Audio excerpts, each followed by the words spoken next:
Hello बच्चों, मैं नवीन sir आप लोगों को आज लीनियर डिफरेंशियल इक्वेशन का जो सिस्टम था जिस पर मैंने एक वीडियोस बनाए थे, मैंने जो बनाकर आप लोगों को दिया और आप लोगों ने उसे देखा, बड़ा अच्छा लगा मुझे। मैं उसी system of linear differential equation का एक और टॉपिक है जिसका कि सम बनाया कैसे जाता है उसको मैं आप लोगों को सिखलाने वाला हूँ। आज मैं homogeneous linear system with constant coefficient two equations in two non functions इसके बारे में बताऊंगा। इसके बनाने का जो तरीका है हमारा थोड़ा सा डिफरेंट है। ये मैट्रिक्स मेथड से बनाने के लिए दिया जाएगा और उसको हम लोगों को मैट्रिक्स मेथड से सॉल्व करना है। जैसा कि आप लोग जानते हैं कि जो भी हमारा सिस्टम होता है उसको सॉल्व करने के लिए हम लोगों को इस मैट्रिक्स मेथड वाले में सबसे पहले हम लोग कैरेक्टरिस्टिक इक्वेशन को प्राप्त करेंगे और उस कैरेक्टरिस्टिक इक्वेशन का जो सॉल्यूशन आएगा उसमें देखेंगे हम लोग कि वो जो वैल्यू है वो डिस्टिंक्ट है, इक्वल है, कॉम्प्लेक्स कंजुगेट है, क्या है उसका नेचर, वो हम लोग जानना चाहेंगे पहले। तो सबसे पहले मैं आप लोगों को डिस्टिंक्ट रूट्स पर ही एक सम बना करके दिखलाता हूं। उसके बाद अगर आप लोगों की और डिमांड्स होंगे तो मैं अनइक्वल रूट्स के बारे में, इक्वल रूट्स के बारे में और साथ में कॉम्प्लेक्स कंजुगेट्स के बारे में भी बताऊंगा। अगर आप लोग इस वीडियो को देख करके अगर आप लोगों को अच्छा लगता हो, समझ में आता हो तो आप लोग उसके बारे में कमेंट्स कर सकते हैं। मैं और भी टॉपिक के सम बना करके आप लोगों को दूंगा। तो मैं स्टार्ट करता हूं कि इस system of linear differential equation का मैट्रिक्स मेथड से कैसे सम को सॉल्व किया जाता है। तो बच्चों, system of linear differential equation का ही टॉपिक है। हमें फाइंड करना है general equation by matrix method. आप लोगों को पता ही होगा कि किसी भी डिफरेंशियल इक्वेशन का जो सॉल्यूशन होता है वो x के फॉर्म का होता है। मैक्सिमम केसेस में आप लोग इसको जानते हैं। तो ये भी ध्यान में रखना है कि जो सॉल्यूशन होगा वो आपका इसी तरह के फॉर्म में आएगा। अब हम लोग वीडियो बनाने में मैं एक बात बताना चाह रहा हूँ कि काफी लंबा क्वेश्चन है, इसको आप लोग ध्यान से देखिएगा, लास्ट तक देखिएगा, तब पूरा समझ में आएगा। तो आप लोग घर में बना सकते हैं खुद से भी।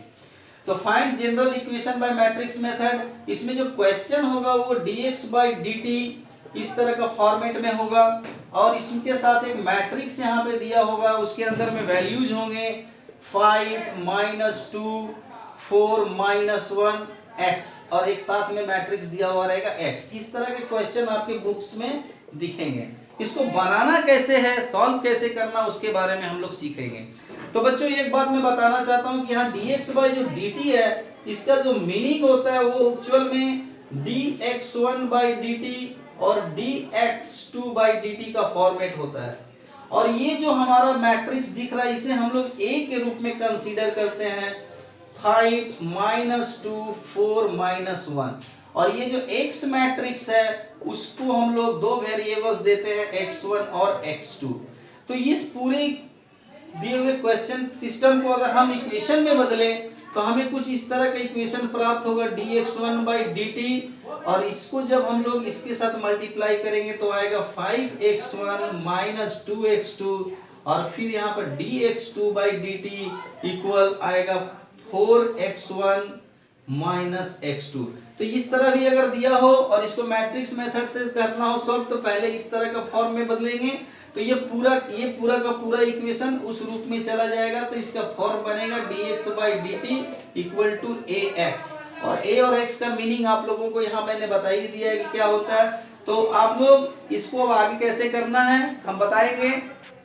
तो चलिए बच्चों देखिए ये क्वेश्चन है, अब इसको सॉल्व करना है हमें। तो देखिए सबसे पहली बात आप लोग को याद क्या रखना है, इसमें जो रूल्स हैं कि आपको सबसे पहले कैरेक्टरिस्टिक इक्वेशन निकालना है।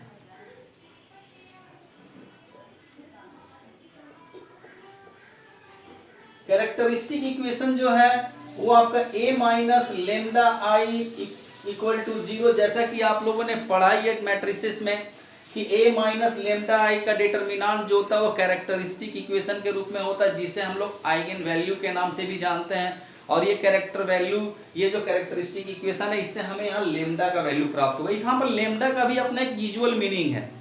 अब हम लोग सबसे पहले इस इक्वेशन को जब बनाएंगे तो हमें प्राप्त होगा 5 माइनस लेमडा, फिर -2 4 और -1 माइनस लेमडा इक्वल टू 0। ये इक्वेशन बनाते समय आप लोगों को ये सब चीजों के बारे में पता होगा, मुझे पूरा यकीन है। तो आप लोगों यहाँ पर कोई डाउट्स नहीं होनी चाहिए कि ये कैसे आया। अब आप लोगों को मैं इसको सॉल्व करूंगा, तो इसको जब मैं फैक्टराइज करते मल्टीप्लाई करता हूं इस तरह से,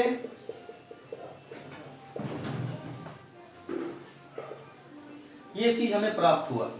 अब आप लोगों को क्या करना है कि 5 minus lambda -1 minus lambda plus 8, ये जो आया इक्वल टू 0, इसे आप सॉल्व करके फैक्टराइज करेंगे तो क्या प्राप्त होगा, ये आप लोगों को खुद से सोचना चाहिए। मैं डायरेक्ट लिख देता हूं, ये जो है lambda square -4 lambda plus 3 equal to 0 प्राप्त होगा सॉल्व करने से। और इसको फैक्टराइज करने से हमें लेमडा का दो वैल्यू मिलेगा, 1 और 3।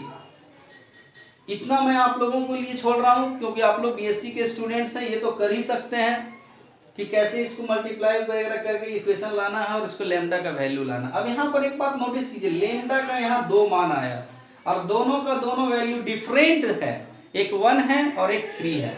तो ये कैसा रूट्स होगा, डिस्टिंक्ट रूट्स। ये रूट्स को कहेंगे हम लोग डिस्टिंक्ट रूट्स। इसका जो आगे का प्रोसीजर है वो किस तरह से है, उस पर थोड़ा आप लोगों को ध्यान रखना होगा। इसके बाद का जो स्टेप है उसे हम लोग A lambda equal to alpha lambda लिखते हैं। तो आइए हम लोग यहाँ पर फॉर्मूला लिखते हैं, ए अल्फा लेमडा अल्फा। ये फॉर्मूला है आगे का स्टेप के लिए।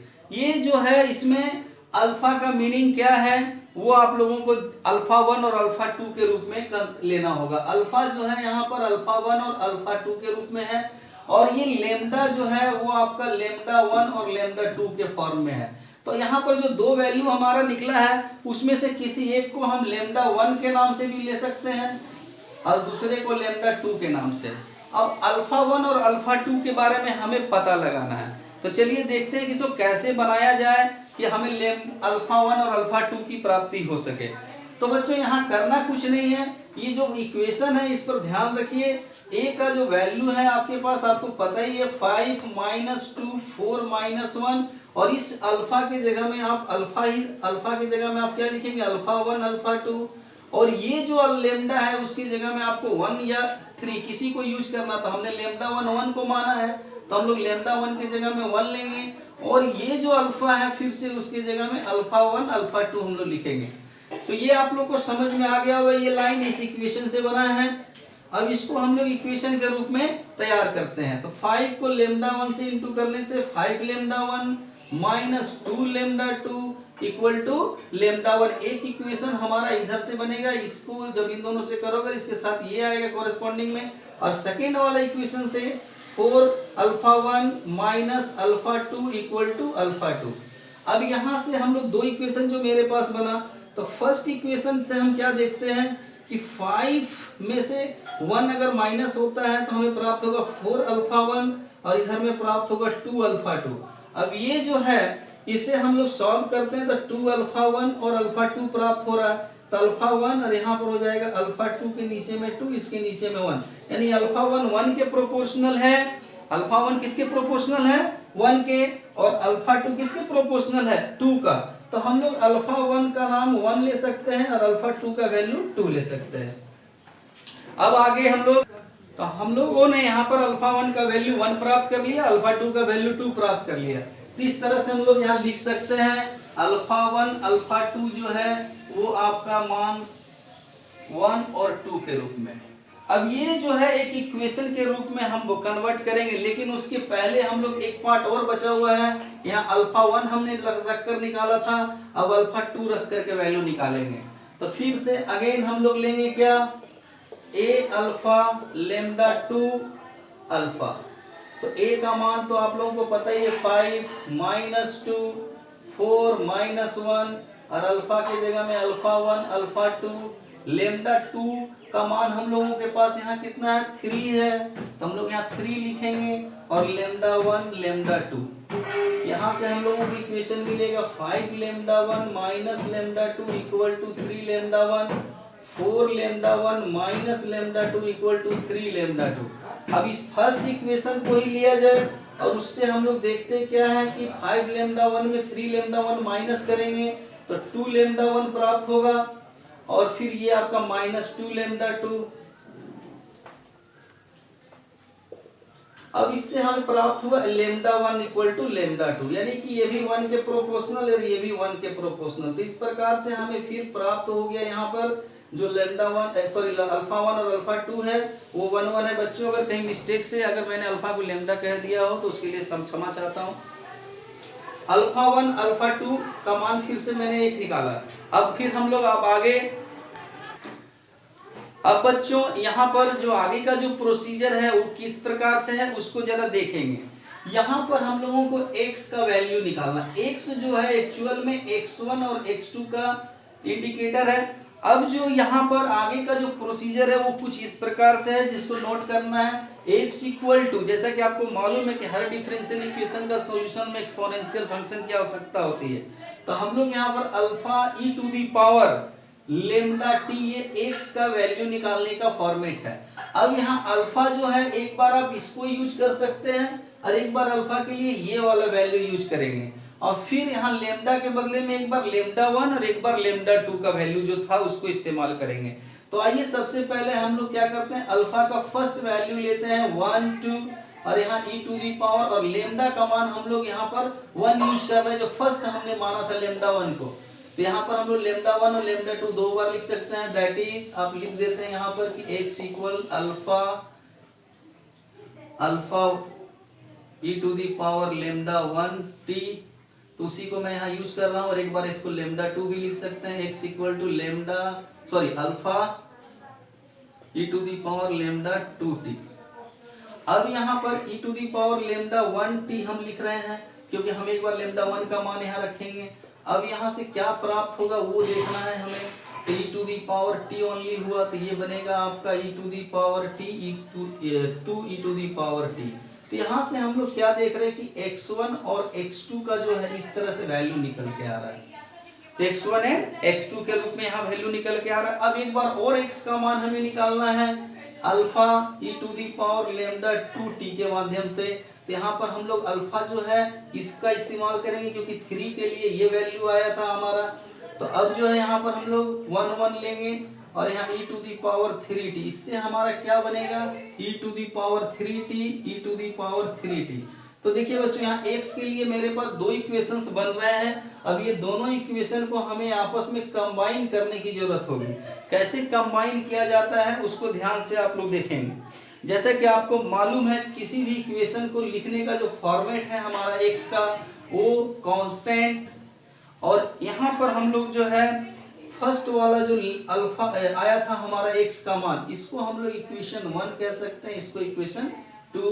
तो यहाँ पर इक्वेशन 1 हम भर दे रहे हैं और यहाँ पर इक्वेशन 2 को भर दे रहे हैं।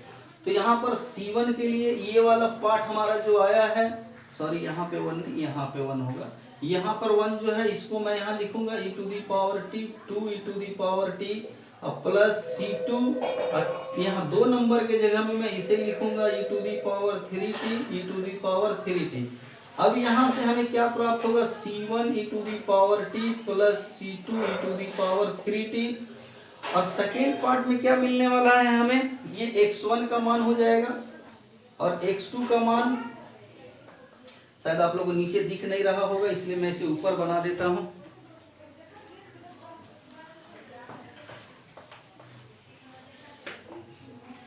अब जैसा कि आपको पता है x में दो वैल्यू होता है x1 और x2। तो यहाँ x1 के लिए क्या वैल्यू बना, तो x1 के लिए हमारा वैल्यू बन रहा है C1 e to the power t plus C2 e to the power 3t और x2 के लिए हमारा बना C1 e to the power t C2 2C2 e to the power 3t। तो देखिए सॉरी यहाँ पर 2C1 e to the power t C2 e to the power 3t। तो यहाँ पर देखिए C1 e to the power t plus C2 e to the power t, C1 2 e to the power t plus C2 e to the power 3t। तो ये जो है हमारा equation के रूप में जो आंसर प्राप्त हुआ, यही इस सिस्टम का सॉल्यूशन है। तो मुझे उम्मीद है कि आप लोगों को प्रोसेस समझ में आया होगा। आप लोग बीएससी के स्टूडेंट्स हैं तो आप लोगों को इस वीडियो से काफ़ी सहायता मिलेगी। अब मुझे उम्मीद है आप लोग बनाएंगे और मुझे कमेंट्स जरूर करें अगर और सम्स की आप लोगों को ज़रूरत हो। तो मैं प्रयास कर रहा हूं अपने वीडियो के माध्यम से कि आप लोगों के लिए अच्छे वीडियो बना सकूं उन सम्स के जो आप लोगों से अनसॉल्व्ड है। थैंक यू बच्चों।